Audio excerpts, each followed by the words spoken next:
ఎలాంటి విషయాలనైనా సెటిల్ చేయొచ్చు కానీ, ఇంట్లో పిల్లలు దెబ్బలాడుకుంటే మాత్రం సెటిల్ చేయడం చాలా కష్టం. అది మూడో ప్రపంచ యుద్ధమే అవుతుంది. ఇంకొకళ్ళు హర్ట్ అవ్వకుండా విషయాన్ని డీల్ చేయాలి. అది మనకింకా కష్టం. ఎందుకంటున్నానంటే, రీసెంట్‌గా అమెరికాలో ఒక ఇష్యూ జరిగింది.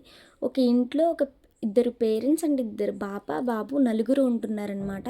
వాళ్ళ ఫాదర్ వచ్చేసి హాల్‌లో టీవీ చూస్తుంటే, ఏంటో మాడు వాసన వస్తుందని చెప్పేసి కిచెన్‌లోకి వెళ్లి చూస్తే ఆ 10 ఇయర్స్ బాబు అక్కడే ఉన్నాడు. అండ్ 1 ఇయర్ బేబీని మైక్రోవేవ్‌లో పెట్టేసి ఆన్ చేసాడంట. ఈయన వెళ్ళేసరికి అక్కడ జరగాల్సిందంతా జరిగిపోయింది.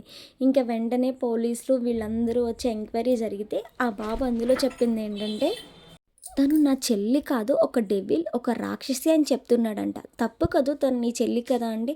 తను నా ఫ్యామిలీలోకి రాకముందు వరకు కూడా మా మమ్మీ, డ్యాడీకి నేనే ఫేవరెట్. నన్ను చాలా చూసేవారు.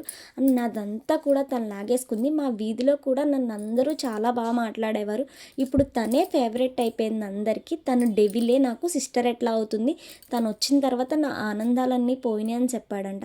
ఈ విషయంలో బాబుది తప్ప, తనెలా ఫీల్ అవుతున్నాడని తెలుసుకోపోవడంలో ఫెయిల్ అయిన పేరెంట్స్‌ని తప్ప తెలీదు గానీ, ఖచ్చితంగా ఇద్దరున్నప్పుడు పిల్లల విషయంలో మనం చాలా కేర్ చూపిచ్చాలి.